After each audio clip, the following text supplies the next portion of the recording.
Hello everybody, in today's video we're going to be talking about World War I tanks.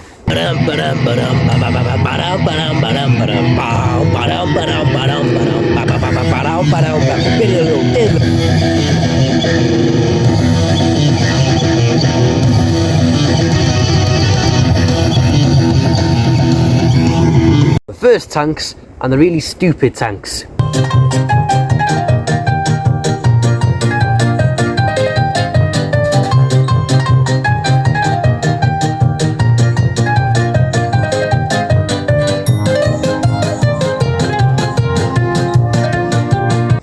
Anyway, today's shout out goes to Yoda234 or Charlie. Hello Charlie. Charlie's also a really cool YouTube channel. You should go subscribe to him. He's awesome.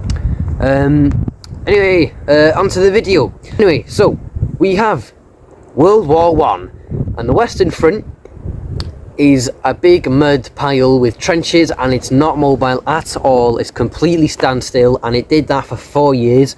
It moved in the first bit, and the last bit it moved a bit, but not much. The borders looked like this the whole time. Really stupid. It barely moved. Just a waste of blood and people. So the British wanted a way to fix this. So they went, oh, are we going to do this? Well, armoured cars are really cool and they've worked well so far. Except you can't put the armoured car on the Western Front because it's too muddy, you'll get stuck, and it's just not going to work. So we will use something that does work. I know, tracks.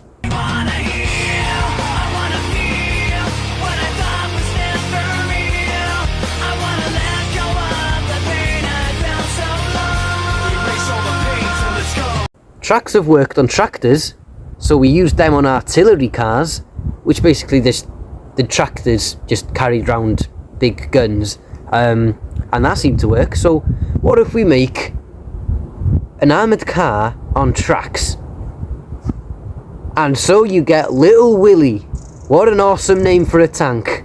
And Little Willie was a pretty rubbish tank, but it was the first tank. It never saw combat, it was just a tester. And they saw, yeah, this is pretty cool, we need to make this better. So they come up with the Mark 1 tank. It was called Tank as its code name, and that's where we get the word tank from. What a cool fact. Anyway, so Mark 1 was a rhombus. I am a rhombus! They used it a rhombus shape because the German trenches were quite wide, so they had to get over it somehow, and they'd also put this big pile of sticks on it to let it roll over and get in the trench, so then the tank could get over it. The Mark 1 had two different types. The male tank had a big cannon, and the female tanks had the machine guns.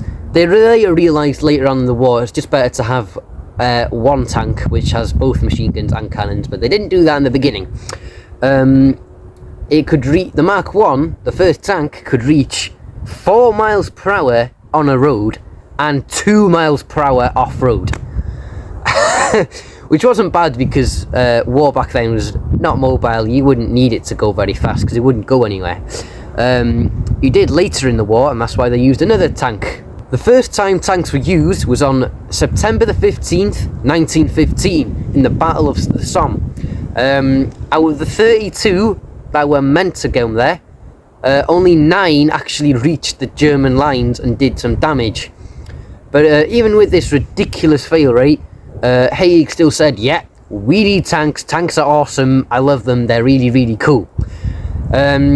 The British would continue just to make the Mark 2, the Mark 3, the Mark 4, the Mark 5, with the Mark 4 being the most common one by the end of the war. It was a good tank, first proper tank. And the French went, oh, tanks are pretty cool. I want some tanks. Yeah, 1917, let's get some tanks. So what they did is they get 3 main tanks. They got this really long one, which was rubbish, and they didn't use it much, so I'm not going to go into it that much.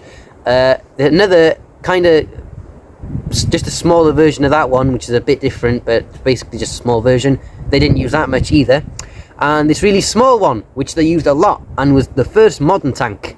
And you could do a 360 no scope with it. But yeah, when I say these tanks were good, they were really, really good. They were even used in 1940 against Germans. They didn't do too good there, but they were still updated enough where they were classed as an okay tank in 1940. And they produced loads of these.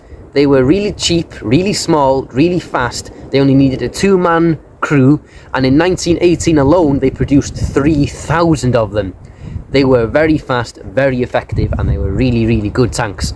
They would deploy them in swarms, and they would work very well.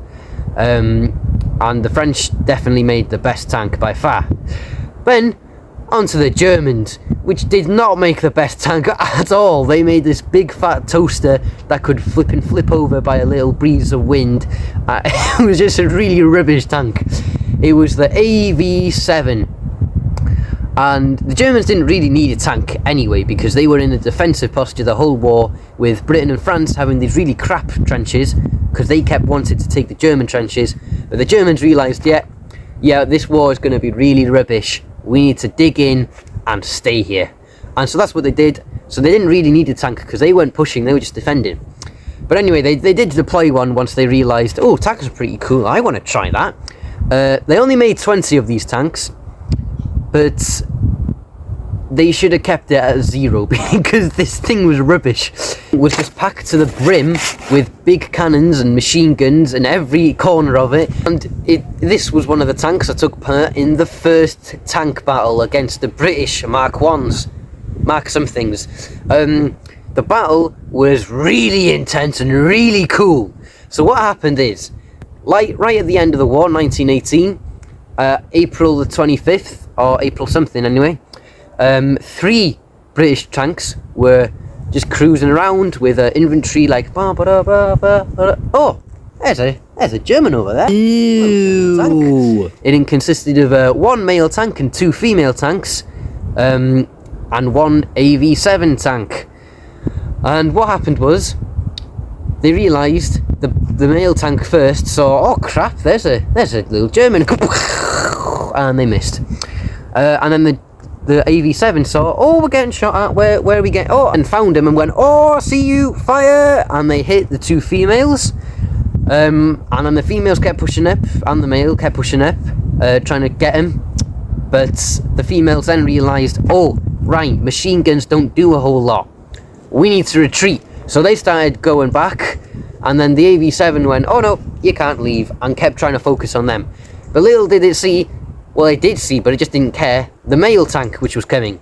And the male tank came up, missed again, and then hit the AV7, and then the AV7 went, oh, okay, it's time to retreat, let's go. And they retreated. What an awesome battle. Amazing. Also, what the Germans did is, instead of using the AV7s, they would also use captured Entente tanks, like the little one and the little French one, and the British ones. So that leaves it about all the proper tanks. Lots of the other countries used armoured cars and things like that, and camels. But my favourite tank by far in all the history is the Tsar tank. This was a Russian tank. It's always Russia. What Russia saw was, so you see, we have not at all the same problem as in the Western Front, because the Eastern Front is massive and way bigger and not muddy at all and doesn't have very many trenches. It's a lot more mobile, so we definitely need a tank over here. And so what they did is, in 1915, some idiot thought, I would like a really cool tank where it's basically a tricycle with big guns on it, but upside down. No, with a tricycle, you have the small wheel first and then the big wheels. This one was just that other way around, with the massive wheels in front and the really small wheel at the back. It was really big, like ridiculously big, like artillery could have just shot it or near it, because the wheels were so big. They had these rubbish rims, like on a tricycle, that if a bit of rock hit it a bit hard, it then snap and the whole thing would fall apart. They would use these big, massive wheels, which would restrict the cannon from moving enough to the sides, and the machine. The wheels are so big they can climb over anything. So big they're also too heavy to climb over anything, but that doesn't matter, okay? So what they did is he went to the Tsar and he went, "Tsar, look at this really tiny model that I'm going to put on your books." And so he gave the Tsar, basically, Tsar Nicholas II, "I think I need a bit of money for this epic things." And then Tsar went, "Let me play with it first." The Tsar of Russia played with this toy during World War One for like 5 hours or something. And then at the end of it, he went, "Yes, I'm going to pay for a life-size version of this. This is epic." And so what the designer did is, he built this big tank and got his 2 nephews to ride it. So this tank was 17.8 meters long, 9 meters high, and 12 meters wide. This thing was absolutely massive. And so usually it would need a 10-man crew, but it just had 2 this time. And what they did is, they got all their top generals and they went, "Look at this cool tank. Alright, show us what you can do." And it flipping drove over this birch tree, really big birch tree, like it was nothing, and it impressed everyone, like, "Whoa, this is awesome." Then it got stuck in a hole and then they abandoned it.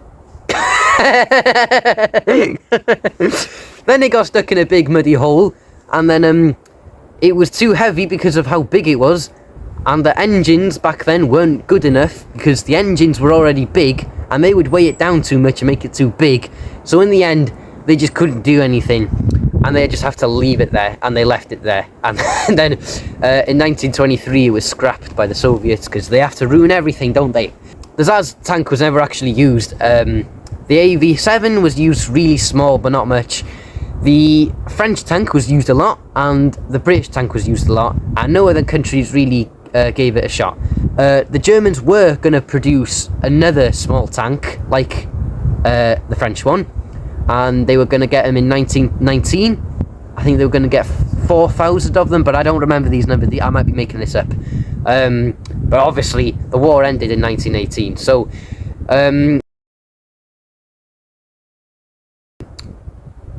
if you liked, like the video, and if you subscribe, I have to eat more onions.